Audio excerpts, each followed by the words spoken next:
Hi, hello dear students, welcome back to our channel Mechanical Engineering Made Simple. Yes, as part of our preparations for Assistant Motor Vehicle Inspector, let us continue our very well standardized important questions and very crucial and high quality questions from the basic textbooks. Yes, so let us jump into the questions.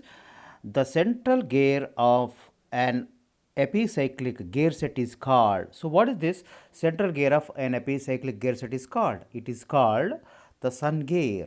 It is called the sun gear. Please remember. So, as I told you, please, if you are in doubt, please watch my videos again and again till the time you get the confidence, right? Next, the two shafts whose axes are inclined at 20 degrees alpha is given are connected by means of universal joint. So, in this basic video, we are discussing many bits about the propeller shaft, universal joint and other differential casing, etc. So, let us continue, right. So, we are going to discuss some problems also and what are the formulae involved, etc. So, let us continue. So, alpha is given connected by means of a universal joint. The driving shaft speed is 500 rpm. N is given. The range of velocities of driven shaft is in rpm. So, here the answer you can get. So, range is equal to, you know that n by cos alpha minus n cos alpha.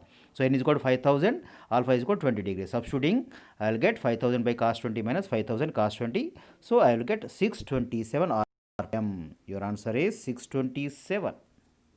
Next question. The two shafts are connected by means of a hook joint, again universal joint. The driving shaft rotates at a uniform speed of 1000 rpm, whereas a fluctuation of plus or minus 100 rpm is allowed in the speed of the driven shaft. The maximum permissible angle between the shafts is equal to in degrees. So, here again, once again, it is just the reverse of the problem. Here the range is given. Range is equal to plus or minus 100 means you have to take plus 100 minus of minus 100, that is 200. So, substitute n by cos alpha minus n cos alpha. In where n is equal to 1000 and alpha you don't know, and is equal to the value is equal to 200. So, 1000 by cos alpha minus 1000 cos alpha is equal to 200. Solving, we will get alpha is equal to 24.6 degrees. Yes. So, this is a big problem, boys. So, for this solution I will give later, but I have got the answer. Let us just check it. So, the angle between the axis of two horizontal shafts connected by hook joint is 20 degrees. Alpha is given. The driving shaft rotates at 200 rpm. N is given.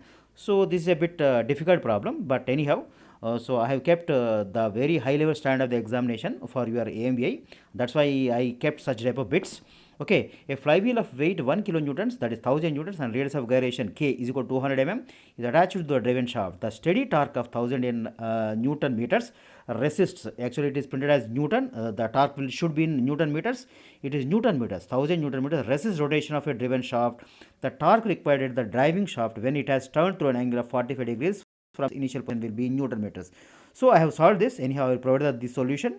So, not a problem. So, here now I have the answer. This is by substituting in the concerned equation, you will get the answer 1196 rpm. Please check it. The main purpose of universal joint is to allow the propeller shaft to, is it bend sideways, change inclination, change length, or transfer torque at an angle. So, the answer for this transfer, basically the purpose of universal joint is to allow the propeller shaft to transfer torque at an angle. So, your answer is D. Next, a two-piece propeller shaft requires how many? So, what it basically requires? Is it a shaft to be solid? Is it the basic requirement? What is the basic requirement for a two-piece propeller shaft? The shaft is to be solid, has to be solid, a central support bearing, one universal joint, or none of these. So, as I told you, none of these cannot be answered. So, a two-piece propeller shaft requires a center support bearing, which is a must for it. Yes, your answer is B. Next, the type of rear axle used on trucks. This is a very important question, boys.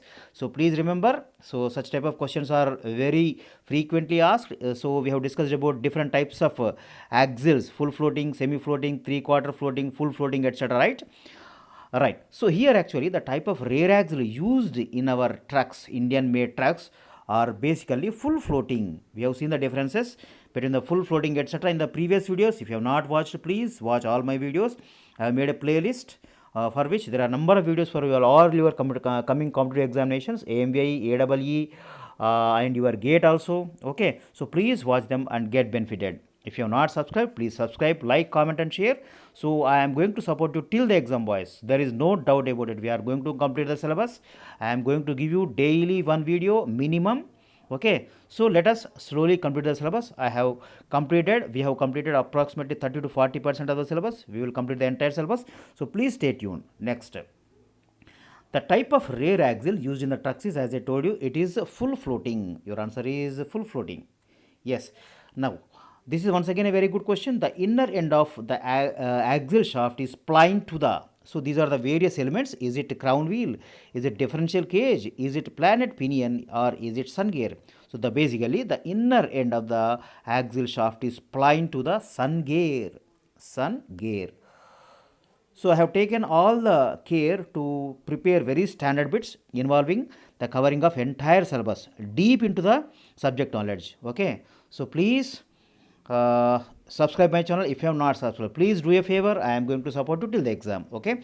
The smallest gears inside the differential casing are. So once again, so is it the choice between side gears, pinion gears, ring gears, or sun gears? So basically the smallest gears, they are called pinion gears. The smallest gears inside the differential casing are pinion gears. Your answer is B. Pinion gears. Now, this is the last question, boys, for today. The central portion of a propeller shaft is made from. Okay. So actually, some bits are missing here. So please note down.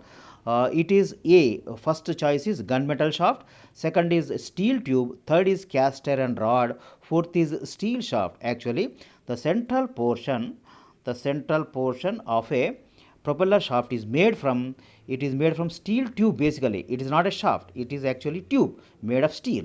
So the central portion of a propeller shaft is made from a steel tube. So please mark the answer. It is not there. So just listen to it. So next, in the next video, we are going to discuss some more bits involving your entire syllabus. So we are now in the syllabus of automobile engineering. Slowly we will go to other topics which are very, very important from your examination point of view. First of all, I have taken automobile engineering because actually this is covering the most of the syllabus. Okay, boys. So I have made a playlist as I told you. So please watch them and get the benefit, and don't pause the videos to get the in order to get the total benefit of the video. And please press the bell icon for the updated videos on my channel, YouTube channel. Once again, wish you all the best, prepare well, and you should have started preparations by now. So there will be approximately 3 to 4 months of time will be there. If you have started probably in the month of January, February, March, April, assuming that your examination is conducted in May, you still have 3 to 4 months of full time. So please utilize and get selected, get success. Wish you good luck.